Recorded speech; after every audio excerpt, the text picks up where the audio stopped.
João, capítulo 1, nós leremos alguns versículos depois, também no capítulo 3. Abaixe sua cabeça, feche seus olhos, vamos falar com Deus. Pai de amor, estamos diante da Tua Palavra mais uma vez, e diante da Tua Palavra colocamos o nosso coração entregue à ação do Teu Espírito Santo. Rogamos que ilumines o entendimento do Teu povo, que todos neste momento sejam abençoados por Ti. Oramos em nome de Jesus. Amém. João capítulo 1. No princípio era o Verbo, e o Verbo estava com Deus, e o Verbo era Deus. Ele estava no princípio com Deus. Todas as coisas foram feitas por intermédio dele, e sem ele nada do que foi feito se fez. A vida estava nele, e a vida era a luz dos homens. A luz resplandece nas trevas, e as trevas não prevaleceram contra ela. Houve um homem enviado por Deus, cujo nome era João. Este veio como testemunha, para que testificasse a respeito da luz, a fim de todos virem a crer por intermédio dele. Ele não era a luz, mas veio para que testificasse da luz, a saber, a verdadeira luz que, vinda ao mundo, ilumina a todo homem. O Verbo estava no mundo, o mundo foi feito por intermédio dele, mas o mundo não o conheceu. Veio para o que era seu, e os seus não receberam, mas a todos quantos receberam, deu-lhes o poder de serem feitos filhos de Deus, a saber, aos que creem no seu nome, os quais não nasceram do sangue, nem da vontade da carne, nem da vontade do homem, mas de Deus. E o Verbo se fez carne e habitou entre nós, cheio de graça e de verdade, e vimos a sua glória, glória como do unigênito do Pai. No capítulo 3, o versículo 16. Porque Deus amou ao mundo de tal maneira que deu seu Filho unigênito, para que todo o que nele crê não pereça, mas tenha a vida eterna. Palavra de Deus. Meu irmão e minha irmã, servo e serva do Deus Altíssimo, quero perguntar uma coisa para você, para que você possa refletir na sua mente e no seu coração neste momento. Qual é o teu maior desejo que você tem na sua vida? Aquilo que você espera alcançar, aquilo que você quer muito conseguir um dia. Olha, queria pedir a você para pensar a respeito disso. Eu me lembro quando eu era novo, quando eu era jovem, adolescente, queria muito casar. Era o meu maior desejo, era casar. Arrumar uma namorada, noivar, formar uma família. E graças a Deus, Deus foi misericordioso e satisfez o desejo que eu tinha no meu coração. Teve um tempo que eu queria muito ter uma vida profissional próspera, uma carreira profissional que, deslanchasse. Eu comecei a trabalhar como balconista, trabalhei em padaria, em mercado, esperava que Deus me ajudasse, me abençoasse. Eu queria ter um sustento para mim e para minha família, quando eu a tivesse, que desse para sustentar realmente uma casa. Fui servente de obras, A caminhada não foi muito fácil, não. Tinha hora que a coisa parecia que não estava acontecendo.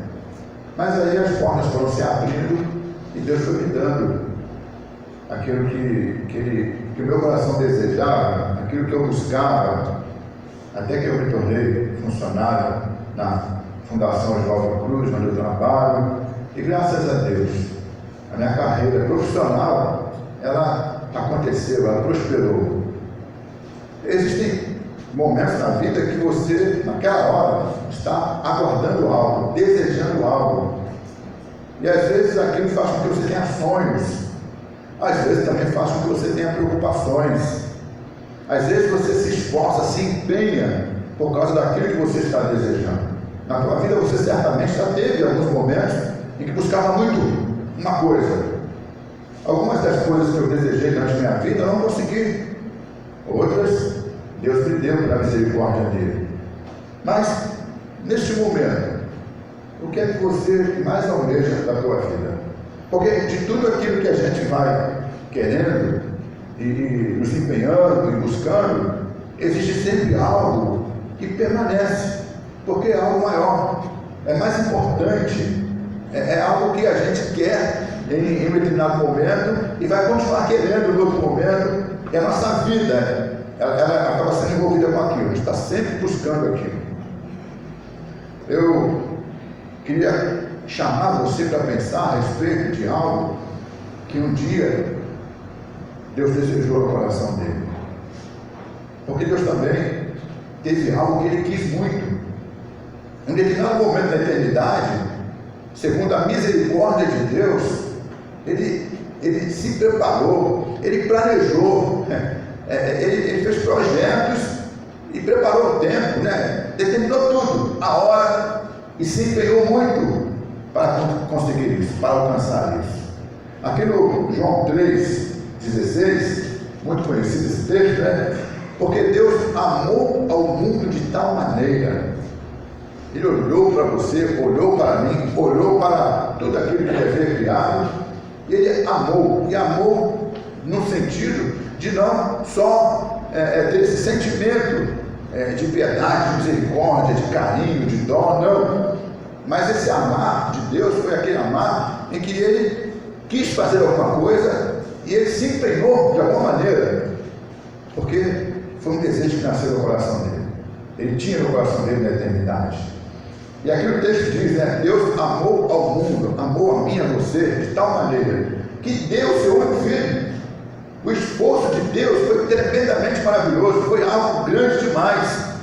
Ele deu o filho único que ele tinha, para que ele alcançasse esse desejo do seu coração, esse propósito que ele tinha, algo que nasceu no coração dele. Ele deu o seu filho unigênito. E diz o texto aqui, para que todo aquele que nele crê não pereça, mas tenha vida eterna. É interessante, a gente deu aqui o capítulo 1, no princípio era o Verbo, e o Verbo estava com Deus, e o Verbo era Deus. A gente, quando pensa no Verbo, a gente vai pensar na conjugação que se faz. O verbo é uma palavra que exprime ação.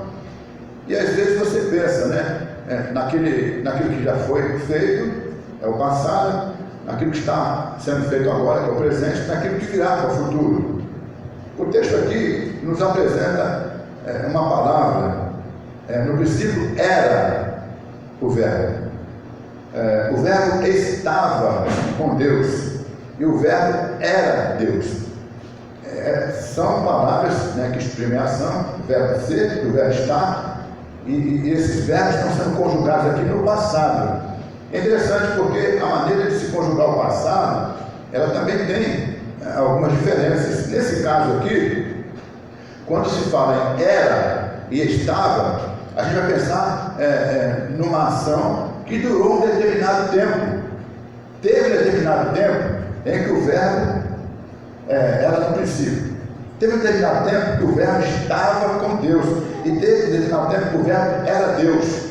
Então foi alguma coisa que aconteceu em um determinado tempo e que depois parou de acontecer. Uma ação que foi sendo repetida e continuada até o momento em que chegou à sua conclusão. O verbo estava no princípio com Deus. A gente vai examinar o livro de Gênesis e vai ver que realmente havia ali aquela coisa da criação. Através da palavra que exprime a ação, Deus dizia, haja isso, haja aquilo, produza, separe-se, e as coisas foram acontecendo por esse verbo de Deus. Era o verbo que estava lá no princípio e que foi o verbo da criação. Só que a criação se concluiu, e esse verbo da criação era e pronto, já não é mais. Mas o verbo continuou através dos profetas, porque aquela coisa de anunciar a vinda do Messias, anunciar a salvação de Deus, avisar do perigo do pecado, avisar daquilo que Deus fez, faz e vai fazer, dizer de uma proposta, uma aliança que Deus quer com o ser humano. Isso tudo foi anunciado durante toda aquela escritura do Velho Testamento, aqueles que se levantaram, os homens, as mulheres de Deus, os profetas. Então aquele verbo, ele ainda estava presente através daquela mensagem dos profetas. Mas a gente vai ver que houve um momento que aquela mensagem do profeta chegou, à sua conclusão. Aconteceu aquilo que estava sendo anunciado. Nós vamos ver que Isaías, ele fala, da virgem que conceberá e dará à luz um filho. E a gente vai ver lá em Mateus, no capítulo 1, esse texto sendo lembrado como essa virgem sendo a Maria que deu à luz ao Senhor Jesus Cristo. A profecia de Isaías que se realizou. A gente vai encontrar o Miqueias avisando que em Belém nasceria aquele, cujas origens são desde a eternidade. E aconteceu, se concluiu, se concretizou a profecia do Miqueias, quando Jesus nasceu lá em Belém. A gente vai encontrar o Zacarias falando daquela entrada triunfal de Jesus em Jerusalém, montado num jumentinho, e aconteceu. Então, todo esse verbo que ele era porque tinha um objetivo. E quando o objetivo chegou, ele já não era mais daquela maneira. Diz o texto, o verbo estava com Deus, e o verbo era Deus. A gente vai pensar em Jesus Cristo, e a gente vai sempre ter no coração aquele sentimento de que houve um momento em que ele veio à terra. Essa coisa do João 3,16. Deus amou ao mundo de tal maneira que deu o seu Filho unigênito. Então, o Filho estava com o Pai, e em determinado momento, ele desceu à terra. Ele já não estava mais com o Pai, ele agora estava aqui na terra. Aquela ação de estar, chegou um momento em que se encerrou, porque havia um objetivo para Jesus Cristo, que não era ficar lá no céu, o tempo todo, por toda a eternidade. Havia o objetivo de, em um determinado momento, ele deixar o céu, ele vir à terra, deixar a sua morada de alegrias, de glórias e majestades, para estar conosco aqui, em nossas dificuldades e lutas, como seres humanos que somos. Então ele deixou o céu e veio estar comigo e com você. E o verbo era Deus. Mas peraí, como é que é esse negócio de era Deus? Jesus deixou de ser Deus? Porque se era, e era uma coisa que vinha sendo, era até que parou de ser, então ele parou de ser Deus? Não, ele não parou de ser Deus, mas ele, além de ser Deus, ele se tornou homem. Ele era Deus, é só isso. Mas houve um momento que ele passou a ser Deus e homem, porque ele se fez carne, é o que diz aqui o versículo 14 desse capítulo 1 de João. E o verbo se fez carne e habitou entre nós. Deus é Espírito, o Pai, o Espírito Santo sempre serão Espírito, mas o Filho, o verbo de Deus, ele se fez homem. E a partir desse momento, ele deixou de ser Deus apenas para ser Deus e homem, 100% Deus e 100% homem. E a partir desse momento em que Jesus Cristo veio, se fez carne, habitou entre nós, ele nunca mais deixou de ser homem. Nunca mais. Alguém fala, não, mas Jesus agora é Deus. Ele sempre foi Deus, enquanto estava na eternidade com o Pai antes. Ele sempre foi Deus, enquanto estava aqui com o ser humano. E ele sempre foi e será Deus, estando lá no céu. Porque a gente tem que se lembrar que Jesus Cristo morreu no corpo e ressuscitou no corpo. A sepultura ficou vazia. Por quê? Porque o corpo de Jesus foi ressuscitado. Levantou-se ali e não se achou mais nada naquele sepulcro. E mais ainda, quando Jesus foi assunto aos céus, não foi só o Espírito dele, não. Aqueles que estavam ali olhando, contemplando, admirados, maravilhados, eles viram Jesus Cristo subir aos céus com o corpo que tinha estado entre eles. E agora Jesus está nos céus. A gente, estudando a palavra de Deus, vai encontrar aquele momento em que Estevão foi apedrejado. Ele olha e ele vê o Filho de Deus à direita do Pai, em pé do lado do Pai. Ou seja, ele está vendo aquele que esteve entre nós. Porque aquele que estava entre nós, hoje está com o Pai, com esse corpo. Jesus que esteve aqui à terra como Deus, para trazer Deus ao ser humano. Mas ele subiu aos céus como Deus e homem, né? Para poder levar o ser humano a Deus. Isso tudo, meu querido e minha querida, deu muito trabalho. Foi um projeto que, sabe, teve que ser muito bem preparado. Na eternidade, quando tudo isso foi planejado, a coisa teve que ser muito bem feita. Na sabedoria, na soberania do Pai eterno, junto ali com o Espírito Santo e com o Filho, isso tudo foi muito bem arquitetado. Até que chegou o momento em que foi colocado em prática. Jesus Cristo deixar o céu e vir à terra foi algo que foi um sacrifício muito grande. Ele sabia a maravilha do lugar que estava deixando, ele sabia a dificuldade do lugar para onde estava vindo. Mas ele fez isso, e mais, durante o tempo que ele viveu na terra, não teve vida fácil, não teve vida boa. Foi o tempo todo, desde o nascimento até a sua morte, perseguição, pessoas se levantando contra, dificuldades, rejeições, difamações, injúrias.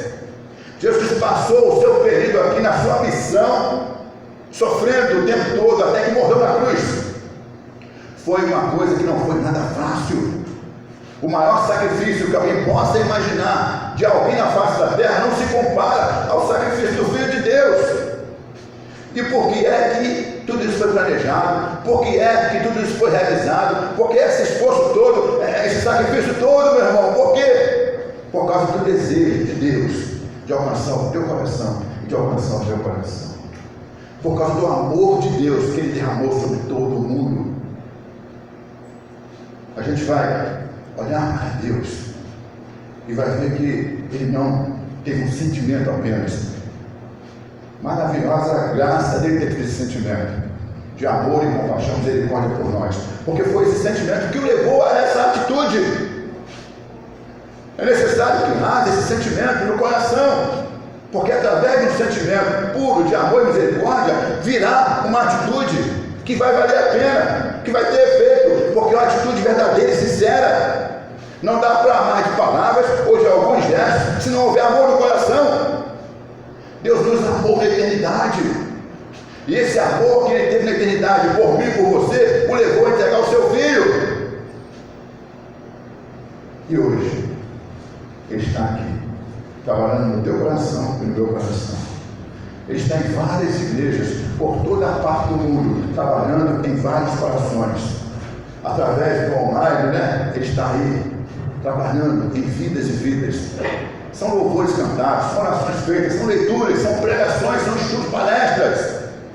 Você acessa a internet e você vai encontrar muitas e muitas pregações de vários pastores, preletores, grupos, igrejas diferentes.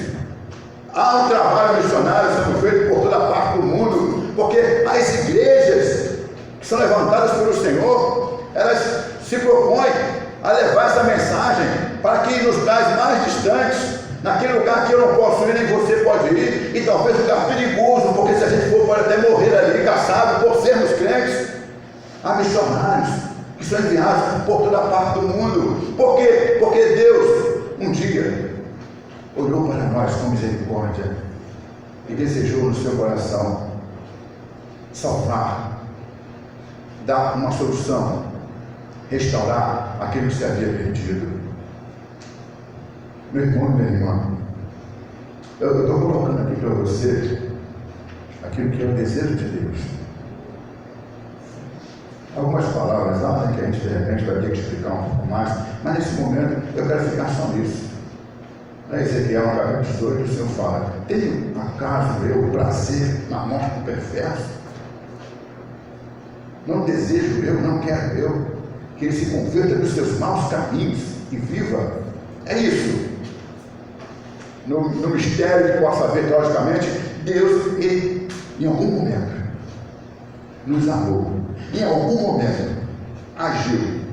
Porque em algum momento, Ele fez um projeto para poder nos resgatar, nos salvar. Foi aquilo que Ele quis. E a atitude dele mostra que ele quis de verdade, ele desejou de verdade, porque ele se empenhou da maneira maior, mais difícil, dando o preço mais caro que alguém poderia dar. O Senhor deu por mim e por você. E aí a pergunta que eu fiz no princípio: você tem algum desejo no seu coração? Alguma coisa que você queira muito, que você está buscando? O que é que você quer para a tua vida? Deseje se casar, deseje ter uma casa, deseje ter um carro, deseje ter uma carreira profissional próspera, deseje ter filhos, deseje as coisas que são comuns desta vida, porque nós desejamos, nos deleitamos, são realizações que nos fazem bem, necessidades que a gente vai suprindo. Mas não se esqueça que o desejo maior que tem que haver no coração de uma pessoa que foi alcançada pela misericórdia de Deus é justamente o céu, é justamente estar com Deus, é justamente pertencer a Ele. A gente vê aqui o tempo verbal, que eu falei.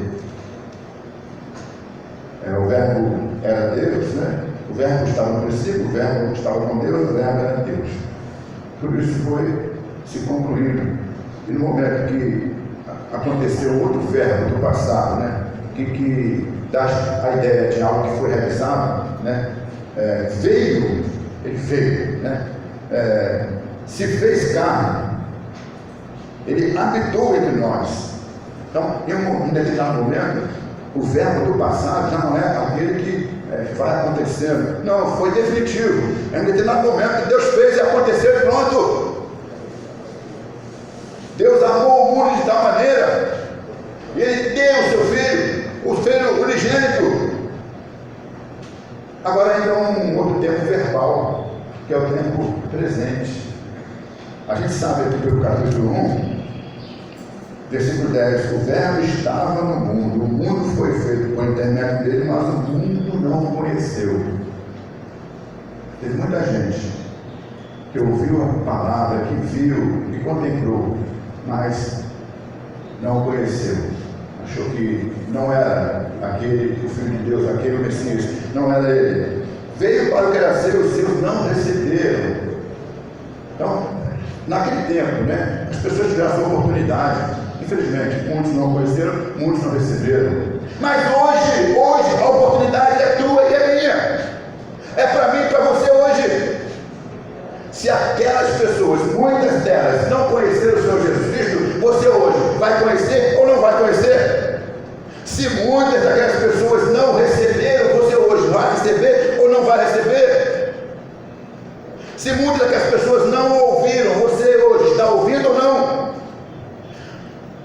O texto do capítulo 3,16: porque Deus amou o mundo de tal maneira que deu o seu Filho unigênito para que todo aquele que nele crê.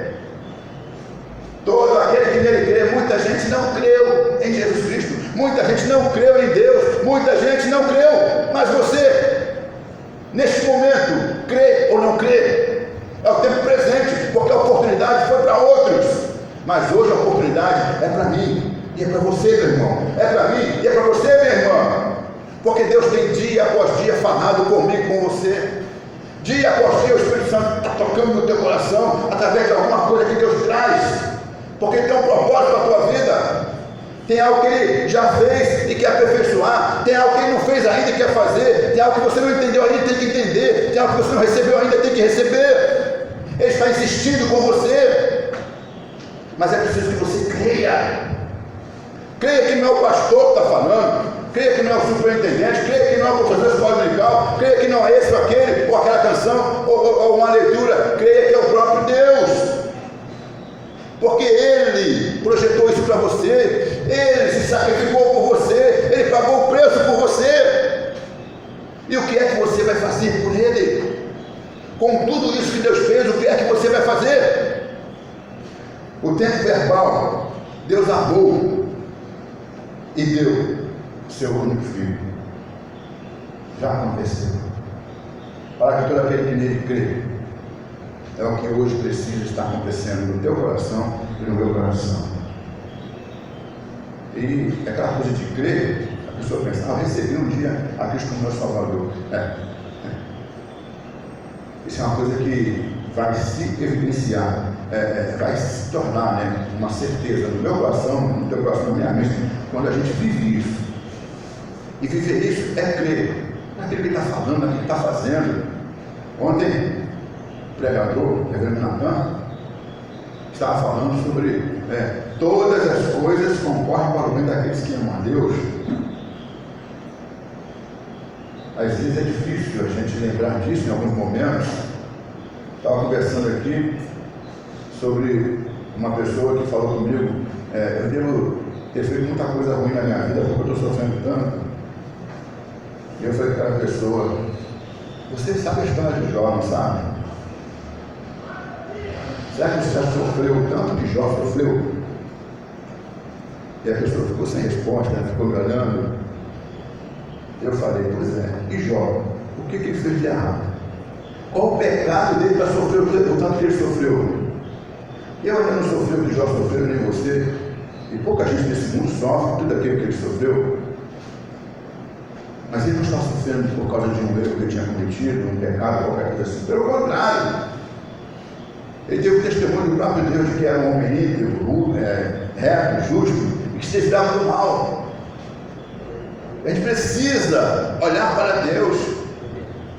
E mesmo na hora que a coisa não estiver fácil, e a gente talvez pense que não vai aguentar, continuar confiando que existe um propósito dele, porque ele desejou nos salvar. Ele nos amou e fez todo o esforço inimaginável que a gente possa pensar para nos salvar. E hoje está conosco. Por isso, em qualquer situação, a gente deve crer no Senhor.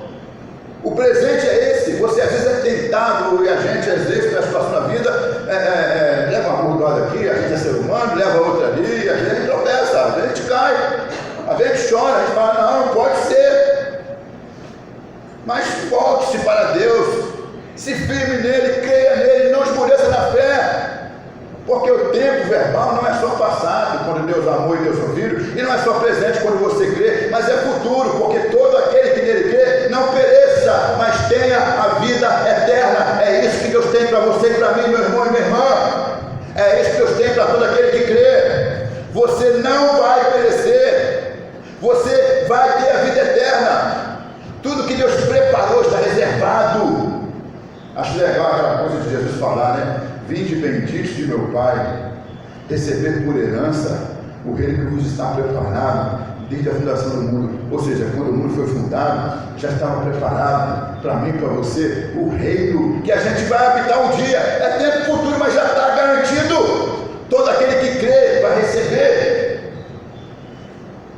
Trombetas tocando, eu fico imaginando que som de trombeta que toda a terra vai ouvir. Os céus se abrindo, Jesus aparecendo nas alturas, todo olho o verá, os mortos ressuscitando, e você olha assim, aquele ali eu conheci, estava morto, agora está vivo aqui, pois é, sendo elevado à presença de Deus, e eu e você transformados também, chegando às alturas, para receber o céu, o galardão, a vida eterna que está preparada para mim e para você, e que a gente tem garantido até o momento que você crê que eu creio. O que é que você deseja no teu coração? Qual é o teu maior desejo no teu coração? Que você esteja diante de Deus. Apresente os teus desejos a Deus. Ele vai abençoar. Marido e mulher, quer viver feliz com o seu cônjuge, né? Isso aí. Pais e filhos, quer teus filhos prósperos, né? Abençoados, vitoriosos. Aquela viagem, aquele passeio, aquele bem que você tanto almeja, a sua casa, o que for, a saúde, né? Uma das coisas que a gente mais deseja nessa vida e vive buscando é a saúde. Coloque diante de Deus todos os teus desejos, mas coloque diante de Deus o teu coração, para que o desejo maior que esteja dentro de você, na tua mente, que domine a tua alma, seja o céu, meu irmão, seja o céu, minha irmã. Porque todos esses desejos vão passar. A casa vai ficar por aí, o carro também. Até a esposa que a gente tanto ama, o marido que você ama, vai ficar também, ou então vai antes de você. Filhos, pais, tudo tudo que você imaginar. Vai ficar tudo por aí. Só o que não vai ficar é aquilo que Deus te garantiu para todo sempre, que é a vida eterna com Ele, é o céu com Jesus. Que neste momento, que é um momento presente, em que Deus mais uma vez está agindo no teu coração e falando contigo, você esteja tomando essa atitude que vai te levar no futuro a desfrutar de tudo aquilo que Deus preparou para você. Que Deus te abençoe, em nome do Senhor Jesus. Amém. Vamos falar com Deus. Pai querido, Pai de amor, louvado seja o teu nome. Obrigado, Deus. Obrigado porque o verbo não ficou lá no princípio, apenas na criação, e não ficou ali só naqueles momentos de profecia, de pregação, mas um dia esse verbo esteve conosco. O verbo não ficou lá só sendo Deus e estando com Deus, mas um dia ele veio para nós. Ele, além de ser Deus, se tornou homem também. Ele se fez carne, ele habitou entre nós. Ele veio nos trazer a sua glória e majestade. Ele veio nos trazer o seu amor. Ele veio nos trazer esse propósito teu, esse desejo teu de salvar. E a mensagem está sendo pregada, alcançou o nosso coração, tem alcançado hoje, tem hoje para alcançar. E nós te louvamos, Pai. Te louvamos, porque um dia o Senhor esteve aqui, pagou o preço mais caro que se poderia imaginar, para que nós fôssemos alcançados por tão grande misericórdia. Agora, Senhor, colocamos o nosso coração diante de Ti, rogamos, confirma, Senhor, na nossa mente, confirma no nosso coração, confirma na nossa alma, Pai, que realmente esse sacrifício foi feito por nós, esse preço foi pago por nós. Tudo isso foi um projeto que já tinha o nosso nome ali escolhido antes da fundação do mundo, Pai. Nós possamos acreditar, ter convicção, crer nisso, Senhor. Nós possamos ouvir a Tua voz, nós possamos estar firmados nela, Senhor. Se tudo estiver bem, a gente possa estar firmado em Ti, para Te louvar e Te bendizer, reconhecer que todo bem vem de Ti, Pai. Se as coisas não estão indo muito bem, se a dor e a lágrima, alguma situação vem e que a gente não está talvez suportando, nós possamos nos lembrar que o Senhor está conosco, que o Senhor nunca nos desampara, e mesmo que passemos pelo vale da sombra da morte, Tu estás conosco, Tu nos consolas, Tu penetras o nosso favor, Senhor. Nós possamos acreditar, ter essa convicção e continuar marchando convictos nisso, Senhor, firmados nisso, Senhor. Se houver alguma coisa em nós que fraquejar, em nome de Jesus, não deixa, Pai. Que o Teu Espírito Santo nos fortaleça, nos anime e nos faça continuar avançando, Pai. Porque nós sabemos que Tu estás conosco. Nós sabemos, ó Deus, que maior é aquele que está em nós do que aquele que está no mundo. Nós sabemos que operando, Deus, quem me impedirá? Ninguém pode impedir. Nós queremos, ó Deus, caminhar na certeza de que realmente Tu tens um futuro glorioso para cada um de nós. Essa terra, essa vida, vai ser uma vida de lutas, mas vai ser uma vida abençoada. Já está sendo e vai continuar sendo em nome de Jesus. Mas o que nos aguarda no céu, ó Deus, toda a glória, toda a beleza, toda a alegria, a felicidade, a realização completa, Senhor, de cada um de nós, preparada, Senhor, por Ti, desde a fundação do mundo, para aqueles que são Deus, nós possamos, ó Deus, caminhar nessa certeza. E quando chegar esse tempo, nós possamos estar lá, recebendo a Tua palavra, recebendo esse vídeo bendito de meu Pai, possuindo por herança o reino que Jesus conquistou para cada um de nós. Recebe nossa oração, Senhor. Abençoa-nos, meu Pai. Em nome de Jesus. Amém. Que Deus abençoe. Em nome de Jesus, bem, irmão.